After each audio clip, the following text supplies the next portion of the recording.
नमस्कार दोस्तों। स्वागत है आपका हमारे द्वारा चलाई गई सीरीज के नेक्स्ट लेक्चर में। आज का हमारा लेक्चर हिंदी व्याकरण से संबंधित रहने वाला है, जहां पे हम डिस्कशन करेंगे समाज से रिलेटेड कुछ इंपॉर्टेंट क्वेश्चन आंसर की। तो अगर आप तैयारी कर रहे हैं किसी भी सेंट्रल या किसी स्टेट सर्विस एग्जामिनेशन की, जहां भी हिंदी व्याकरण आपका सब्जेक्ट जो है सिलेबस में मेंशन है, तो आप हमारे सीरीज के साथ जुड़कर अपनी तैयारी को बेहतर बना सकते हैं। तो चलिए शुरू करते हैं आज के पहले प्रश्न से। तो पहले क्वेश्चन में आपसे पूछा गया है कि समास का क्या अर्थ है। तो अगर बात की जाए हमारे पास समास के शाब्दिक अर्थ की, तो समास का शाब्दिक अर्थ आपको देखने को मिल जाता है संक्षेप करना। समास का शाब्दिक अर्थ जो है आपको संक्षेप देखने को मिल जाता है। तो आपके पास ऑप्शन ए जो है इसका राइट आंसर हो जाएगा। चलते अपने अगले प्रश्न की तरफ। तो अगले प्रश्न में आपसे पूछा गया है कि समास के पदों को अलग करने को क्या कहा जाता है। तो अगर बात की जाए हमारे पास समासिक पदों को जो अलग करने का या विग्रह करने का जो शब्द है, इसे नाम दिया जाता है विग्रह का। तो आपके पास ऑप्शन सी जो है राइट आंसर हो जाएगा। समास विग्रह जो है समास पदों को अलग करने की प्रक्रिया हमें देखने को मिलती है। तो चलते अपने अगले प्रश्न की तरफ। तो अगले प्रश्न में आपसे पूछा गया है कि आजीवन में कौन सा समास है। तो अगर बात की जाए हमारे पास आजीवन शब्द में, आजीवन शब्द में देखिए आजीवन मतलब आपके पास जीवन भर, तो ये आपके पास यहाँ आपको अवयव देखने को मिल जाता है। तो आपके पास इसका राइट आंसर हो जाएगा ऑप्शन बी। आजीवन में आपको अवयवी भाव समास देखने को मिलता है। तो चलते अपने अगले प्रश्न की तरफ। तो अगले प्रश्न में आपसे पूछा गया है कि प्रत्यंग किस समास का उदाहरण है। तो अगर बात की जाए हमारे पास प्रत्यंग शब्द की, तो प्रत्यंग शब्द जो है आपको प्रत्यंग मतलब अंग प्रत्यंग जो है इसमें आपको देखने को मिल जाता है। प्रत्यंग आपको जो है मतलब अंग के प्रति, तो इसमें यह आपको अवयवी भाव समास का उदाहरण देखने को मिल जाएगा। तो चलते अपने अगले प्रश्न की तरफ। तो अगले प्रश्न में आपसे पूछा गया है कि आमरण में कौन सा समास है। तो अगर बात की जाए आमरण शब्द में, आमरण जो है इसमें आपको देखिए अवयव जो है शब्द देखने को मिल रहा है। तो बात की जाए हमारे पास अवयव जो आपके पास आमरण की, तो आमरण जो है इसका अर्थ आपको देखने को मिल जाएगा मरण पर्यंत, और आपके पास जो है ऑप्शन बी इसका राइट आंसर हो जाएगा। इसमें आपको अवयव देखने को मिल जाता है, तो ये आपके पास अवयवी भाव समास का उदाहरण आपको देखने को मिलेगा। तो चलते अपने अगले प्रश्न की तरफ। तो अगले प्रश्न में आपसे पूछा गया है कि निम्नलिखित में से कौन सा अवयवी भाव समास नहीं है। तो अगर बात की जाए हमारे पास अवयवी भाव समास की, तो जिसमें आपको अवयव ढूंढना है, देखिए यहाँ पे यथा आपको यहाँ प्रति देखने को मिल जाएगा, आपको यहाँ प्रति देखने को मिल जाएगा। तो हमारे पास यथार्थ, प्रतिमास और प्रतिदिन, ये आपको अवयवी भाव समास के उदाहरण देखने को मिलते हैं। बात की जाए आय व्यय की, तो ये आपको देखने को मिल जाएगा। देखिए ये जो है आपको द्वंद्व समास का उदाहरण देखने को मिलता है। तो चलते अपने नेक्स्ट क्वेश्चन की तरफ। तो अगले प्रश्न में आपसे पूछा गया है कि अनुरूप में कौन सा समास है। तो अगर बात की जाए अनुरूप की, तो अनुरूप जो है ये आपको इसका अर्थ आप देखने को मिल जाएगा रूप के अनुकूल। तो अनु जो है ये आपको यहाँ जो है अवयव देखने को मिल रहा है। तो आपके पास ऑप्शन सी जो है इसका राइट आंसर हो जाएगा। तो चलते अपने अगले प्रश्न की तरफ। तो अगले प्रश्न में आपसे पूछा गया है कि आजन्म शब्द में समास है। तो अगर बात की जाए आजन्म की, तो आजन्म जो है इसका अर्थ आपको देखने को मिल जाएगा जन्म पर्यंत। आजन्म जो है और यह आपको अवयव, देखिए जो आज जो जन्म है ये आपको अवयवी भाव समास का उदाहरण देखने को मिल जाता है। तो चलते अपने अगले प्रश्न की तरफ। तो अगले प्रश्न में आपसे पूछा गया है कि यथाशक्ति में कौन सा समास है। तो अगर बात की जाए यथाशक्ति की, तो यथाशक्ति का अर्थ आपको देखने को मिल जाएगा शक्ति के अनुसार यश, है ना। ये शक्ति के अनुसार यश जो है ये आपको यथाशक्ति का जो है आपको जब इस आपको देखिए जब आप जो है कभी भी अगर आप अवयव, तो सबसे पहले अवयव में आपको ध्यान रखना है कि अवयव के लिए आप सबसे पहले शब्द को तोड़ना आपको आना चाहिए। तो अगर बात की जाए यथाशक्ति को आप तोड़ सकते हैं शक्ति के अनुसार यश, और यथा आपको यहाँ जो है अवयव का रूप देखने को मिल रहा है। तो आपके पास ऑप्शन डी इसका राइट आंसर हो जाएगा। तो चलते अपने अगले प्रश्न की तरफ। तो अगले प्रश्न में आपसे पूछा गया है कि प्रतिदिन में समास है। तो अगर बात की जाए प्रतिदिन की, तो प्रतिदिन जो है प्रतिदिन आपको देखने को मिल जाएगा दिन दिन। दिन दिन जो है अगर आप प्रतिदिन को तोड़ेंगे तो ये आपको दिन दिन मतलब, तो यह आपके पास प्रति जो है यहाँ पे आपको अवयव का उदाहरण देखने को मिल रहा है। तो आपके पास ऑप्शन बी इसका राइट आंसर हो जाएगा। तो चलते अपने अगले प्रश्न की तरफ। तो अगले प्रश्न में आपसे पूछा गया है कि भीष्म पितामह ने आजीवन शादी ना करने का प्रण लिया। रेखांकित शब्द में कौन सा समास होगा। यहाँ पे आपको आजीवन जो है ये रेखांकित है। तो अगर बात की जाए आजीवन शब्द में, तो आजीवन शब्द में देखिए आज जमा जीवन मतलब जीवन पर्यंत, तो ये आपके पास एग्जाम्पल हो जाएगा अवयवी भाव समास का। तो आपके पास ऑप्शन ए जो है इसका राइट आंसर हो जाएगा। तो चलते अपने अगले प्रश्न की तरफ। तो अगले प्रश्न में आपसे पूछा गया है कि यथासंभव में कौन सा समास है। तो अगर बात की जाए यथासंभव की, तो मतलब संभव के अनुसार, ये इस तरह इस शब्द को आप तोड़ सकते हैं संभव के अनुसार, और यथा यहाँ आपको अवयव देखने को मिलेगा। तो आपके पास ऑप्शन ए जो है इसका राइट आंसर हो जाएगा। तो चलते अपने अगले प्रश्न की तरफ। तो अगले प्रश्न में आपसे पूछा गया है कि जिस समास का पूर्व पद पहला पद जो है प्रधान हो उसे कौन सा समास कहा जाता है। अगर बात की जाए हमारे पास ऐसे समास की जिसका आपको पूर्व पद मतलब पहला पद जिसका आपको प्रधान देखने को मिलेगा, उसे नाम दिया जाता है अव्ययी भाव समास का। पूर्व पद प्रधान जो है, पूर्व पद प्रधान समास आपको अव्ययी भाव समास देखने को मिलता है। तो आपके पास ऑप्शन सी जो है इसका राइट आंसर हो जाएगा। तो चलते अपने नेक्स्ट क्वेश्चन की तरफ। तो अगले प्रश्न में आपसे पूछा गया है कि प्रतिमान में समास है। तो अगर बात की जाए हमारे पास प्रतिमान की, तो प्रतिमान को आप तोड़ सकते हैं मान के अनुसार, प्रतिमान को मान के अनुसार तोड़ सकते हैं, और प्रति यहाँ आपको देखने को मिल रहा है अवयव। तो आपके पास ये एग्जाम्पल हो जाएगा अव्ययी भाव समास का। तो चलते अपने अगले प्रश्न की तरफ। तो अगले प्रश्न में आपसे पूछा गया है कि रातों रात शब्द में समास है। तो अगर बात की जाए हमारे पास रातों रात की, तो रातों रात को आप तोड़ सकते हैं रात और रात में, रात रात जो है इसी को जोड़कर बनाया गया है रातों रात। और बात की जाए इस तरह के शब्दों को आप रख सकते हैं अव्ययी भाव समास में। आपके पास ऑप्शन सी जो है इसका राइट आंसर हो जाएगा।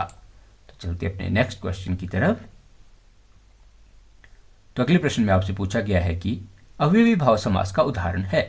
तो अगर बात की जाए हमारे पास यहाँ पे अब आपको अव्ययी भाव समास बताना है, तो यह आपको देखने को मिल जाएगा पल पल।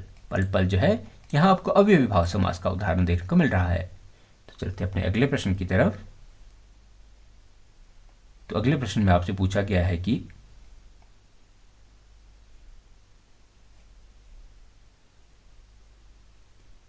देखिए यहां से हम शुरू करते हैं। आपसे पूछा गया है कि घुड़दौड़, घुड़दौड़ का समास विग्रह बताइए। तो अगर बात की जाए घुड़दौड़ को आप किस तरह से तोड़ सकते हैं, तो ये आप तोड़ सकते हैं इसे घोड़े की दौड़। तो घोड़े की दौड़ जो है आपके पास ऑप्शन बी जो है इसका राइट आंसर हो जाएगा। और ये आपको समास देखने को मिल रहा है तत्पुरुष समास। तो तत्पुरुष समास जहाँ पे आपकी विभक्तियाँ इस्तेमाल होती है, तो ऐसे समास को आप नाम दे सकते हैं तत्पुरुष समास का। तो चलते अपने अगले प्रश्न की तरफ। तो अगले प्रश्न में आपसे पूछा गया है कि राजपुत्र में कौन सा समास है। तो अगर बात की जाए हमारे पास राजपुत्र में, तो राजपुत्र को आप तोड़ सकते हैं राजा का पुत्र, और ये आपको तत्पुरुष समास का उदाहरण देखने को मिलेगा। और बात की जाए तत्पुरुष समास में का विभक्ति आपको देखने को मिल जाती है समन तत्पुरुष की, तो ये आपके पास समन तत्पुरुष का उदाहरण देखने को मिलता है। तो आपके पास ऑप्शन जो है इसका ए राइट आंसर हो जाएगा। तो चलते अपने अगले प्रश्न की तरफ। तो अगले प्रश्न में आपसे पूछा गया है कि योगदान में कौन सा समास है।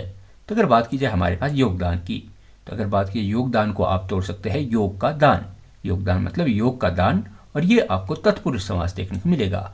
और बात की जाए इसमें आपकी जो विभक्ति, तो विभक्ति आपकी का विभक्ति, और का विभक्ति आपकी इस्तेमाल होती है संप्रदान तत्पुरुष में।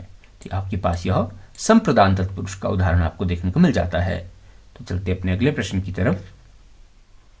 तो अगले प्रश्न में आपसे पूछा गया है कि तत्पुरुष समास के कितने भेद होते हैं। तो अगर बात की जाए हमारे पास तत्पुरुष समास के भेद की, तत्पुरुष समास के भेद आपको देखने को मिल जाते हैं 6। देखिए तत्पुरुष समास को जो है विभक्ति के अनुसार 6 भागों में आपके बांटा जाता है। तो आपके पास ऑप्शन डी जो है इसका राइट आंसर हो जाएगा। तो चलते अपने अगले प्रश्न की तरफ।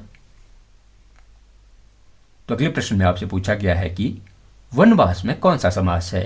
तो अगर बात की जाए हमारे पास वनवास शब्द की, तो वनवास को आप तोड़ सकते हैं वन में वास, वन में वास। तो यह आपको उदाहरण देखने को मिल जाएगा तत्पुरुष। तत्पुरुष जो है जिसमें आपकी विभक्तियां इस्तेमाल होती है, ऐसे समास को नाम दिया जाता है तत्पुरुष समास का। और देखिए इसमें आपके मैं विभक्ति इस्तेमाल हो रही है, और मैं विभक्ति आपके इस्तेमाल होती है अधिकरण में। तो ये आपके पास अधिकरण तत्पुरुष का जो है एग्जाम्पल आपको देखने को मिल रहा है। तो चलते अपने अगले प्रश्न की तरफ। तो अगले प्रश्न में आपसे पूछा गया है कि अनायास में कौन सा समास है। तो अगर बात की जाए हमारे पास अनायास की, तो इसे आप तोड़ सकते हैं आयास के बिना। अनायास मतलब आयास के बिना, और ये आपको जो है ये आपको उदाहरण देखने को मिल रहा है नए तत्पुरुष का। तो नए तत्पुरुष का आपको उदाहरण देखने को जो है अनायास, देखिए जिसमें जो है अन्य या नए शब्द जैसे मतलब नकारात्मक शब्द जिसमें आपको देखने को मिलते हैं, तो ऐसे समास को उदाहरण रखा जाता है आपके नए तत्पुरुष में। तो आपके पास ऑप्शन डी इसका राइट आंसर हो जाएगा। तो चलते अपने अगले प्रश्न की तरफ। तो अगले प्रश्न में आपसे पूछा गया है कि देश प्रेम में कौन सा समास है।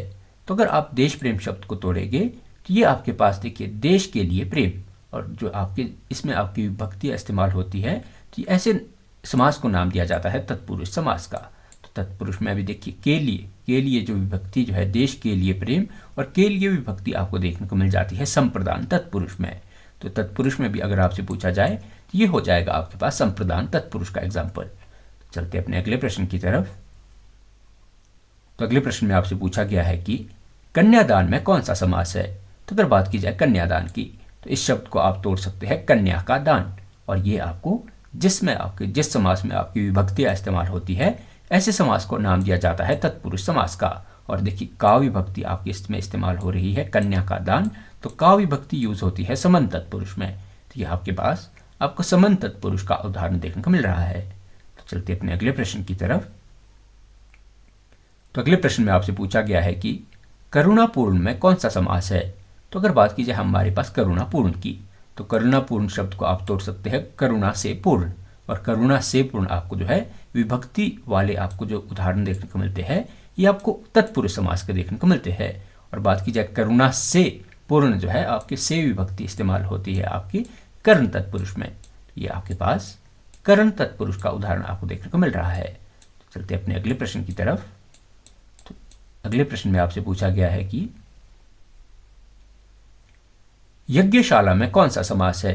तो अगर बात की जाए यज्ञशाला शब्द को आप तोड़ेंगे यज्ञ की शाला, और जिसमें आपकी विभक्तियां इस्तेमाल होती है, ऐसे समास को रखा जाता है तत्पुरुष समास के अंदर। और बात की जाए यज्ञ की शाला, तो की विभक्ति जो इस्तेमाल होती है ये आपकी इस्तेमाल होती है समन तत्पुरुष में। आपके पास ऑप्शन ए जो है इसका राइट आंसर हो जाएगा। चलते अपने अगले प्रश्न की तरफ। तो अगले प्रश्न में आपसे पूछा गया है कि धनहीन में कौन सा समास है। तो अगर बात की जाए धनहीन शब्द को आप तोड़ सकते हो धन से हीन, मतलब धन से रहित, और ये आपके हो जाएगा एग्जाम्पल आपके पास तत्पुरुष समास का। और तत्पुरुष में भी बात की जाए तो आपके पास धन से रहित, धन से या हीन, तो ये आपको से विभक्ति आपकी इस्तेमाल होती है अपादान तत्पुरुष में।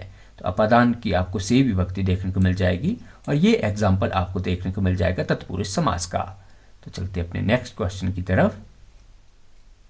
तो अगले प्रश्न में आपसे पूछा गया है कि पाप मुक्त में कौन सा समास है। तो अगर बात की जाए पाप मुक्त शब्द को आप तोड़ोगे पाप से मुक्त, और ये आपको एग्जाम्पल देखने को मिल जाएगा तत्पुरुष समास का। तो चलते अपने अगले प्रश्न की तरफ। तो अगले प्रश्न में आपसे पूछा गया है कि जिस समास में उत्तरखंड प्रधान हो वह समास कहलाता है। तो आपको ऐसे समास का जिसमें आपके उत्तरखंड मतलब दूसरा खंड प्रधान हो, तो ऐसे समास को नाम दिया जाता है तत्पुरुष समास का। उत्तर पद प्रधान वाला समास हमारे पास हमें तत्पुरुष समास देखने को मिलता है। तो चलते अपने अगले प्रश्न की तरफ। तो अगले प्रश्न में आपसे पूछा गया है कि निम्न में कर्मधारय समास किसमें है। तो आपको कर्मधारय समास छांटना है। बात की जाए कर्मधारय समास की, तो ये आपको देखने को मिल जाएगा नीलोत्पल। तो आपके पास नीलोत्पल है, ये आपको तत्पुरुष समास का उदाहरण देखने को मिल रहा है। बात की जाए आप जो है नील उत्पल, मतलब नील उत्पल जिसमें आपके देखिए जिसमें आपके जो है कर्मधारय में एक आपके विशेषण दिया जाता है, तो ये आपके पास ऑप्शन सी जो है इसका राइट आंसर हो जाएगा। तो चलते अपने अगले प्रश्न की तरफ। तो अगले प्रश्न में आपसे पूछा गया है कि देव जो महान है यह किस समास का उदाहरण है। तो अगर बात की जाए हमारे पास जो आपके पास जो है जो आपको ऐसे शब्द जिसमें आपको देखने को मिलेगी, तो ऐसे शब्दों को आप रखेंगे कर्मधारय समास में। तो है और जो है ये आपको कर्मधारय समास का जो है आपको उदाहरण या ट्रिक देखने को मिलती है। देखिए जो देव जो महान है, मतलब ये महान देव की बात कर रहा है, यहाँ शब्द जो है महान देव, तो महान देव जो आप रखेंगे कर्मधारय समास में। तो चलते अपने अगले प्रश्न की तरफ। तो अगले प्रश्न में आपसे पूछा गया है कि मृगनयन में कौन सा समास है। तो अगर बात की जाए हमारे पास मृगनयन शब्द की, तो मृगनयन शब्द को आप तोड़ सकते हैं मृग के समान नयन, और मृग के समान नयन, ये आपको ये के समान जो है ये इस्तेमाल होता है आपकी कर्मधारय समास में। तो आपके पास ऑप्शन सी जो है इसका राइट आंसर हो जाएगा। तो चलते अपने अगले प्रश्न की तरफ। तो अगले प्रश्न में आपसे पूछा गया है कि सुपुरुष में कौन सा समास है। तो अगर बात की जाए हमारे पास सुपुरुष की, सुपुरुष को आप तोड़ सकते हैं कि सुंदर पुरुष, और ये आपको देखने को मिल जाता है कर्मधारय समास में। तो चलते अपने अगले प्रश्न की तरफ। तो अगले प्रश्न में आपसे पूछा गया है कि दही बड़ा में कौन सा समास है। तो अगर बात की जाए हमारे पास दही बड़ा की, तो दही बड़ा में जो है आपको देखिए, तो ये आपके पास जो दही बड़ा मतलब ये आपके दही में डूबा हुआ बड़ा या दही में बड़ा, और ये आपको ऐसा एग्जाम्पल देखने को मिल जाता है मध्यलोपी कर्मधारयों का। तो आपके पास ऑप्शन ए जो है इसका राइट आंसर हो जाएगा। तो चलते अपने अगले प्रश्न की तरफ। तो अगले प्रश्न में आपसे पूछा गया है कि चंद्रमुख में कौन सा समास है। तो अगर बात की जाए हमारे पास चंद्रमुख की, तो चंद्रमुख शब्द को आप तोड़ सकते हो चंद्रमा के समान मुख, और के समान जो आपके जो इस्तेमाल होता है ये इस्तेमाल होता है आपकी कर्मधारय समास में। तो आपके पास ऑप्शन सी जो है इसका राइट आंसर हो जाएगा। तो चलते अपने अगले प्रश्न की तरफ। तो अगले प्रश्न में आपसे पूछा गया है कि कनकलता में कौन सा समास है। तो अगर बात की जाए हमारे पास कनकलता की, तो कनकलता को आप तोड़ सकते हो कनक के समान लता, और के समान जो है ये विशेषता आपको देखने को मिल जाती है कर्मधारय समास की। तो आपके पास ऑप्शन बी जो है इसका राइट आंसर हो जाएगा। तो चलते अपने अगले प्रश्न की तरफ। अगले प्रश्न पर बढ़ने से पहले, तो अगर आप तैयारी कर रहे हैं एचपी पटवारी एग्जाम की, अगर आपने अपना सिलेबस कंप्लीट कर लिया है या अपना यूट्यूब कोर्स आपने जो है कंप्लीट कर लिया है, और फिर भी आप अपनी तैयारी को लेकर कहीं ना कहीं असमंजस में है, तो आप हमारी कॉम्प्रिहेंसिव टेस्ट सीरीज के साथ जुड़कर अपनी तैयारी को बेहतर बना सकते हैं। बात की जाए इस टेस्ट सीरीज में आपको HPRCA द्वारा जो सिलेबस दिया गया है उसके अकॉर्डिंग चैप्टर वाइज या टॉपिक वाइज जो है इंपॉर्टेंट क्वेश्चन आंसर की कंपाइलेशन इस टेस्ट सीरीज में की गई है। बात की जाए इस टेस्ट सीरीज में आपको 10,000 या 12,000 से प्लस MCQ वो जो है आपको टॉपिक वाइज या सिलेबस वाइज, जितने भी आपके सिलेबस में जो आपके इंपॉर्टेंट सब्जेक्ट दिए गए हैं, तो subject wise important question answer की कंपाइलेशन ये हमारी टीम द्वारा की गई है। तो अगर आप तैयारी अपनी सीरियस है अपनी तैयारी को लेकर, तो आप हमारी टेस्ट सीरीज के साथ जुड़कर जो है अपनी तैयारी को इवेल्युएट कर सकते हैं। अगर आप हम ज्वाइन करना चाहते हैं टेस्ट सीरीज, तो आप हमारे दिए गए व्हाट्सएप नंबरों के साथ जुड़कर हमसे जो है कॉन्टैक्ट कर सकते हैं। तो चलते अपने अगले प्रश्न की तरफ। तो अगले प्रश्न में आपसे पूछा गया है कि देहलता में कौन सा समास है। तो अगर बात की जाए हमारे पास देहलता शब्द की, तो देहलता शब्द में देखिए, देहलता शब्द को आप तोड़ेंगे देह के समान लता, और देह के समान लता के समान शब्द आपको जो है ये आपको देखने को मिल जाएगी कौन से समास की, कौन सा समास, तो ये है आपके पास कर्मधारय समास। कर्मधारय समास का जो अब के समान शब्द जिसमें आपको दिखे, जिसका विग्रह करते समय आपके पास के समान शब्द आए, तो ये आपको देखने को मिल जाते हैं। ऐसे समास जो है आपके कर्मधारय समास का उदाहरण आपको देखने को मिलते हैं। तो चलते अपने अगले प्रश्न की तरफ। तो अगले प्रश्न में आपसे पूछा गया है कि परमानंद में कौन सा समास है। तो अगर बात की जाए हमारे पास परमानंद शब्द की, तो परमानंद शब्द को आप तोड़ सकते हो परम जमा आनंद, परम जमा आनंद, और ये आपको एग्जाम्पल देखने को मिल जाएगा आपके पास कर्मधारय समास का। तो चलते अपने अगले प्रश्न की तरफ। तो अगले प्रश्न में आपसे पूछा गया है कि महापुरुष में कौन सा समास है। तो अगर बात की जाए आपके पास महापुरुष शब्द को आप तोड़ सकते हो महान पुरुष, महान पुरुष, और ये आपको एग्जाम्पल देखने को मिल जाता है कर्मधारय समास का। तो चलते अपने अगले प्रश्न की तरफ। तो अगले प्रश्न में आपसे पूछा गया है कि नील रत्न में कौन सा समास है। तो अगर बात की जाए हमारे पास नील रत्न शब्द की, तो नील रत्न शब्द को आप तोड़ सकते हो नीला रत्न, और नीला रत्न ये आपको जो है कर्मधारय समास का एग्जाम्पल देखने को मिल जाता है। तो चलते अपने अगले प्रश्न की तरफ। तो अगले प्रश्न में आपसे पूछा गया है कि अंधकूप का कौन सा समास है। तो अगर बात की जाए अंधकूप में आपके समास की, तो अंधकूप मतलब ये अंधाकूप, और ये आपको देखने को मिल जाएगा कर्मधारय समास। तो आपके पास ऑप्शन सी जो है इसका राइट आंसर हो जाएगा। तो चलते अपने अगले प्रश्न की तरफ। तो अगले प्रश्न में आपसे पूछा गया है कि चौराहा शब्द में कौन सा समास है। तो अगर बात की जाए आपके पास ऐसे समास की या ऐसे शब्द की जहां पे आपको जो है संख्यावाची शब्द देखने को मिलते हैं, तो ऐसे समास को आप नाम देते हैं द्विगु समास। तो आपके पास ऑप्शन सी जो है इसका राइट आंसर हो जाएगा। बात की जाए चौराहा शब्द को आप तोड़ सकते हैं चार राहों का समाहार। तो चार राहों का समाहार चौराहा, और ये आपको संख्यावाची शब्द जो है देखने को मिल रहा है। और बात की जाए संख्यावाची शब्द को आप रखते हैं द्विगु समास में। तो चलते अपने अगले प्रश्न की तरफ। तो अगले प्रश्न में आपसे पूछा गया है कि तिरंगा में कौन सा समास है। तो अगर बात की जाए तिरंगा शब्द की, तो इसे आप जो है इस शब्द को आप तोड़ सकते हो तीन रंगों का समाहार, और ये आपके पास द्विगु समास का एग्जाम्पल आपको देखने को मिलेगा। तो चलते अपने अगले प्रश्न की तरफ। तो अगले प्रश्न में आपसे पूछा गया है कि पंचवटी में कौन सा समास है। तो बात की जाए अगर आपको पंचवटी शब्द की, तो इस शब्द को आप तोड़ सकते हो पांच वटों का समाहार। तो पांच वटों का समाहार, तो आपके पास ऑप्शन हो जाएगा, आपके पास देखिए ऑप्शन, लास्ट ऑप्शन जो है तत्पुरुष समास दिया गया है। बात की जाए पंचवटी शब्द की, तो इसमें आपको पंच मतलब संख्यावाची शब्द दिख रहा है, तो ये आपके पास एग्जाम्पल हो जाएगा द्विगु समास का। तो चलते अपने अगले प्रश्न की तरफ। तो अगले प्रश्न में आपसे पूछा गया है कि चवन्नी में कौन सा समास है। तो अगर बात की जाए चवन्नी की, तो चवन्नी शब्द को आप तोड़ सकते हो चार आनों का समाहार, और यह आपको द्विगु समास का एग्जाम्पल देखने को मिलता है। तो चलते अपने अगले प्रश्न की तरफ। तो अगले प्रश्न में आपसे पूछा गया है कि नवरात्र में कौन सा समास है। तो अगर बात की जाए हमारे पास नवरात्र शब्द की, तो नवरात्र शब्द में आपको संख्यावाची, इसे आप इस शब्द को आप तोड़ सकते हो नवरात्रियों का समाहार, और ये आपको एग्जाम्पल देखने को मिल जाएगा द्विगु समास का। तो आपके पास ऑप्शन बी जो है इसका राइट आंसर हो जाएगा। तो चलते अपने अगले प्रश्न की तरफ। तो अगले प्रश्न में आपसे पूछा गया है कि सप्त सिंधु में कौन सा समास है। तो अगर बात की जाए सप्त सिंधु शब्द की, तो यहाँ भी आपको संख्यावाची शब्द दिख रहा है, और सप्त सिंधु शब्द को आप तोड़ सकते हो सात सिंधुओं का समाहार, और ये आपके पास एग्जाम्पल हो जाएगा द्विगु समास का। आपके पास ऑप्शन ए जो है इसका राइट आंसर हो जाएगा। तो चलते अपने अगले प्रश्न की तरफ। तो अगले प्रश्न में आपसे पूछा गया है कि पंचमणि में कौन सा समास है। तो अगर बात की जाए हमारे पास पंचमणि शब्द की, तो पंचमणि शब्द में सबसे पहले आपको यहाँ संख्यावाची शब्द देखने को मिल रहा है, और बात की जाए पंचमणि शब्द को आप तोड़ सकते हो पांच मणियों का समाहार, और ये आपको द्विगु समास का एग्जाम्पल देखने को मिलता है। तो चलते अपने अगले प्रश्न की तरफ। तो अगले प्रश्न में आपसे पूछा गया है कि किस समास में पहला पद संख्यावाचक होता है। तो अगर बात की जाए हमारे पास ऐसा समास जिसका पहला पद आपको संख्यावाचक देखने को मिलता है, ऐसे समास को नाम दिया जाता है द्विगु समास का।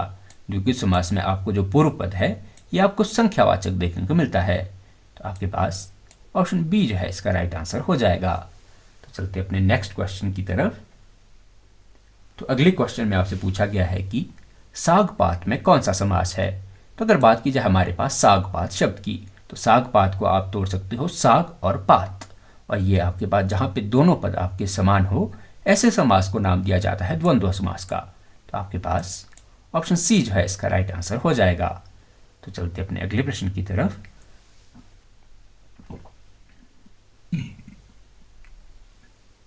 तो अगले प्रश्न में आपसे पूछा गया है कि देवासुर में कौन सा समास है। तो अगर बात की जाए हमारे पास देवासुर शब्द की, तो इस शब्द को आप तोड़ सकते हो देव और असुर, और इस प्रकार के जहां पे आपको दोनों पद समान देखने को मिलते हैं ऐसे समास को नाम दिया जाता है द्वंद्व समास का। आपके पास ऑप्शन सी जो है इसका राइट आंसर हो जाएगा। चलते अपने अगले प्रश्न की तरफ। तो अगले प्रश्न में आपसे पूछा गया है कि जिस समास में दोनों खंड प्रधान हो वह समास क्या कहलाता है। तो अगर बात की जाए हमारे पास ऐसा समास जिसके जो हमें दोनों खंड प्रधान देखने को मिलते हैं ऐसे समास को नाम दिया जाता है द्वंद्व समास का। तो आपके पास ऑप्शन सी जो है इसका राइट आंसर हो जाएगा। तो चलते अपने अगले प्रश्न की तरफ। तो अगले प्रश्न में आपसे पूछा गया है कि चमक दमक में कौन सा समास है। बात की जाए चमक दमक शब्द को आप तोड़ सकते हो चमक और दमक, और ये आपको एग्जाम्पल देखने को मिल जाता है द्वंद्व समास का। तो आपके पास ऑप्शन डी जो है इसका राइट आंसर हो जाएगा। तो चलते अपने अगले प्रश्न की तरफ। तो अगले प्रश्न में आपसे पूछा गया है कि धन दौलत शब्द में कौन सा समास है। तो बात की जाए हमारे पास धन दौलत शब्द की, तो यहाँ हमें दोनों पद प्रधान देखने को मिलते हैं, और बात की जाए धन दौलत को आप जो है किस प्रकार से कह सकते हैं, तो धन और दौलत, और इस प्रकार के शब्द जो है आपको द्वंद्व समास के अंतर देखने को मिलते हैं। तो चलते अपने अगले प्रश्न की तरफ। तो अगले प्रश्न में आपसे पूछा गया है कि राधा कृष्ण में कौन सा समास है। तो अगर बात की जाए हमारे पास राधा कृष्ण शब्द की, तो यहाँ पे आपको दोनों पद प्रधान देखने को मिल रहे हैं, और बात की जाए ऐसे समास को नाम दिया जाता है द्वंद्व समास का। तो आपके पास ऑप्शन ए जो है इसका राइट आंसर हो जाएगा। इसे आप लिख सकते हैं राधा और कृष्ण। तो चलते अपने अगले प्रश्न की तरफ। तो अगले क्वेश्चन में आपसे पूछा गया है कि दशानन में कौन सा समास है। तो बात की जाए हमारे पास दशानन शब्द की।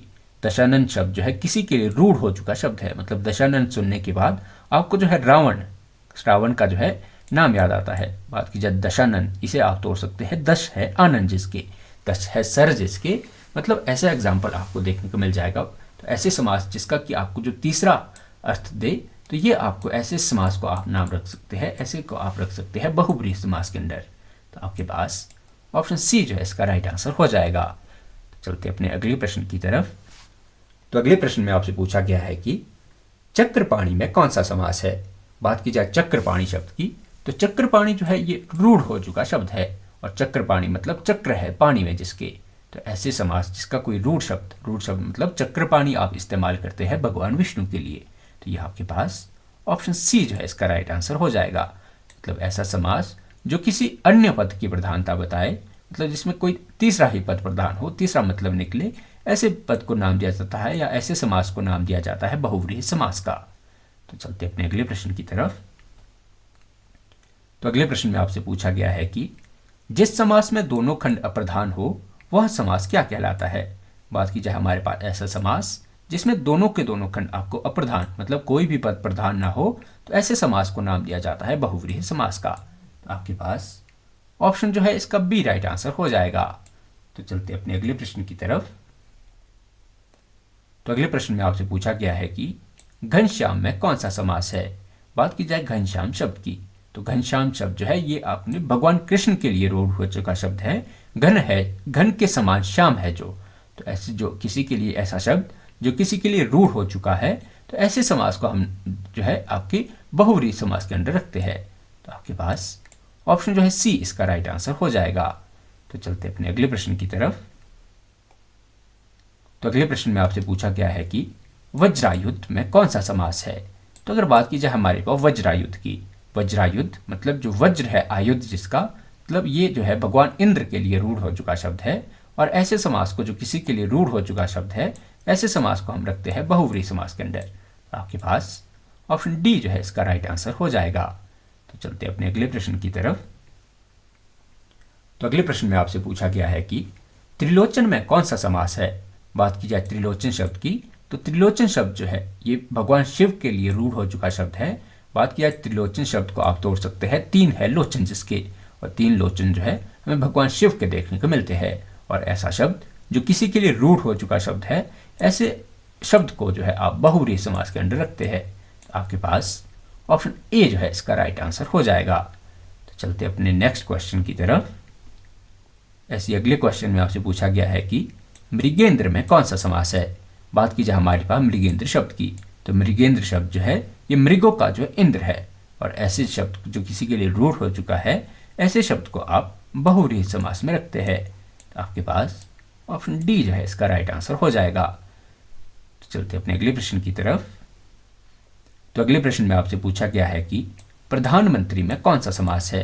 तो अगर बात की जाए हमारे पास प्रधानमंत्री शब्द की, प्रधानमंत्री मतलब प्रधान है मंत्री जिसका, ये आपको जो ऐसे शब्द जो किसी, देखिए प्रधानमंत्री जो है किसी के लिए रूढ़ हो चुकी ये कोई पोस्ट है, मतलब आपको ऐसा पद जो किसी रूढ़ मतलब किसी फिक्स इंसान के लिए इस्तेमाल किया जाए, तो ऐसे समास को आप नाम देते हैं बहुव्रीहि समास का। तो आपके पास ऑप्शन बी जो है इसका राइट आंसर हो जाएगा। तो चलते अपने अगले प्रश्न की तरफ।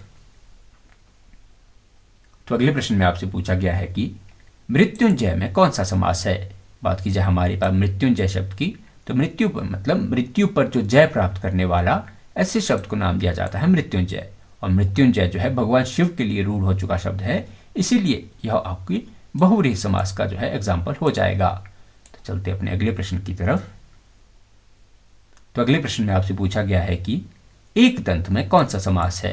अगर बात की जाए हमारे पास एक दंत की, मतलब एक दंत है जिसका, तो ये शब्द जो है भगवान गणेश के लिए आपके रूढ़ हो चुका शब्द है, इसीलिए ये आपको बहुव्रीहि समास के जो है एग्जाम्पल देखने को मिल जाता है।